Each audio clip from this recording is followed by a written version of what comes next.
حدیث پاک میں آتا ہے اگر تم اللہ پر توکل کرو جیسا کہ توکل کرنے کا حق ہے، اللہ تمہیں ایسے روزی دے گا جیسے پرندوں کو روزی دیتا ہے۔ کبھی امیجن کیا آپ نے پرندوں کو روزی کیسے ملتی؟ یہ حدیث میں ایسی اچھا ہو سکتا ہے انسانوں کے بارے میں فرمایا جاتا، نبی پاک فرما دیتے، جانوروں کے بارے میں فرماتے، پرندوں کے بارے میں کیوں فرمایا؟ سبحان اللہ۔ آپ کو دنیا میں پتہ ہے پرندے کتنے ہیں؟ ایک کیلکولیشن کے مطابق اس دنیا میں جتنے جانور ہوتے ہیں نا وہ انسانوں کا ملٹیپلائی بائی 10 ہوتے ہیں، ٹھیک ہے؟ ہم 8 ارب ہیں تو وہ 80 ارب ہیں، ساری جانور، چوپائے اور جتنے بھی جانور ہیں، انسیکٹس بھی اس میں ملا لیں، لیکن فرمایا پرندے اس کا ملٹیپلائی بائی 10 ہوتے ہیں۔ اٹ مینس اس دنیا میں اپروکسیمیٹلی 800 ارب پرندے ہیں، ٹھیک ہے؟ 800 ارب پرندے روز کہاں سے کھاتے ہیں؟ کوئی سپلائی لائن کو جا کے ان کو درختوں پہ پہنچاتا ہے؟ کسی گھونسلے میں کوئی آپ نے کبڈ دیکھی، کسی گھونسلے میں آپ نے کوئی سٹاک دیکھا کہ جناب یہ کل کا چارہ ہے، یہ رات کا چارہ ہے، میرے چھوٹے چھوٹے بچے ہیں اس کے لیے چارہ ہے؟ Nothing else. ہر پرندہ 800 ارب پرندے اپروکسیمیٹلی روز صبح فجر کے بعد بھوکے نکلتے ہیں، اور جب شام اپنے گھونسلے میں آتے ہیں تو سب کا پیٹ بھرا ہوا ہوتا ہے۔ سب کو کون کھلا رہا ہے؟ کوئی تو ہے جو نظام ہستی چلا رہا ہے، میرا خدا ہے۔ ایمان لاؤ نا، توکل کرو۔ جب پرندوں کو 800 ارب پرندوں کو روزی دے سکتا ہے، ارے میں اور آپ اشرف المخلوقات ہیں، میں ٹینشن ہی نہیں ختم ہو رہی کال کرو تھی نو ہے، سال بعد کیا ہوگا، بچی کی شادی کیسے ہوگی، میرے کاروبار کا کیا ہوگا، ارے مارکیٹ ڈاؤن ہو رہی ہے، ڈالر اوپر ڈالر نیچے، اسی ٹینشن میں مر گئے۔ یار جو رب چونٹی کو کن اور ہاتھی کو من دے سکتا ہے وہ اس نے مجھ سے بھی وعدہ کیا ہے۔ سیکھو نا حضرت ابراہیم سے، کاش یہ توکل نصیب ہو جائے۔ تھوڑی ایج اور بڑھتی ہے، آپ نے ایک بار ایک بڑا کمال کا منظر دیکھا کہ ایک بندے کو سمندر میں اس کی ہلاکت ہو گئی، سمندر میں وہ ڈوب کے مر گیا، مچھلیوں نے کھایا اس کی باڈی کو، تھوڑی دیر بعد اس کی لاش سمندر کے کنارے پہ آئی، تو پھر جانوروں نے کھایا، اس کے بعد دیکھا کہ پرندے آئے، پرندوں نے بھی اس کی باڈی سے کھایا۔ آپ کے ذہن میں خیال آیا کہ یا اللہ یہ بندے کو قیامت کے دن تو کیسے اٹھائے گا؟ ایمان تو تھا مگر اس کی باڈی کے اجزاء تو 3 الگ الگ مخلوقات کھا گئیں، اور قیامت کے دن یہ واپس کھڑا ہونا ہے اس نے۔ تو سبحان اللہ، آپ نے اللہ سے کہا وَإِذْ قَالَ إِبْرَاهِيمُ۔ پھر یہ دیکھیں حضرت ابراہیم کا یہ واقعہ بھی قرآن میں موجود، 3 پارے میں سورہ بقرہ۔ آپ کہتے ہیں وَإِذْ قَالَ إِبْرَاهِيمُ رَبِّ أَرِنِي كَيْفَ تُحْيِي الْمَوْتَى۔ اے اللہ، حضرت ابراہیم نے عرض کی کہ اے میرے رب مجھے دکھا دے تو مردے کیسے زندہ کرے گا؟ ارشاد ہوتا ہے قَالَ أَوَلَمْ تُؤْمِنْ، اے ابراہیم تو ایمان نہیں لایا، تجھے یقین نہیں؟ قَالَ بَلَىٰ وَلَكِنْ لِيَطْمَئِنَّ قَلْبِي، اے اللہ ایمان لایا ہوں، مجھے یقین ہے مگر میں ذرا دل سے دیکھنا چاہتا ہوں اور قرار آ جائے، میں عین الیقین چاہتا ہوں، میں اس کو مزید دیکھنا چاہتا ہوں۔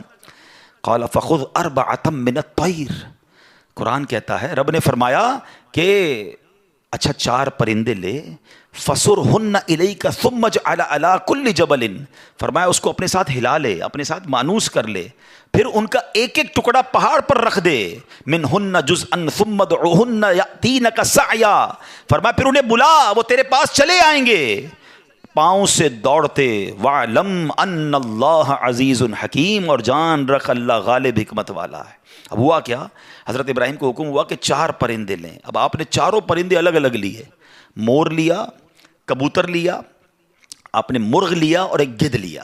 ان 4 کو اپنے ساتھ تھوڑا ٹائم رکھا تاکہ وہ آپ سے انسیت پالے، تاکہ 4 کے بارے میں کنفرم بھی ہو جائے کہ یہی 4 ہے، کوئی اور مکس نہ ہو جائے۔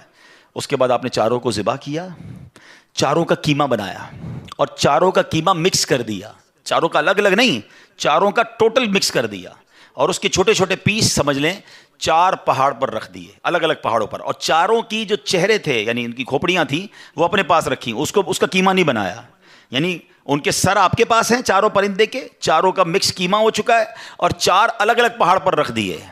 قرآن نے کیا کہا تو انہیں پکارو ہیں۔ اب یہ بھی ذرا میں آگے آ کے بتاؤں گا اس ایک خوبصورت آیت کے اس جز سے کیا سیکھنے کو مل رہا ہے۔ قرآن نے کیا کہا کہ انہیں پکارو، تو آپ نے کہا یا ایھا الدیک، اے مرغ، یا ایتھا الحمامہ، اے کبوتر، یا ایھا النسر، اے گدھ، یا ایھا الطاؤس، اے مور۔ آپ کی پکار پر وہ 4 پرندے جو ہیں ان کا قیمہ اب آسمان پر اڑنا شروع ہوا ہے۔ فکشن، گرافکس ہیں، آج کل اینیمیشن کا دور ہے، کمپیوٹر پر جناب لوگ بہت ساری چیزیں بنا لیتے ہیں۔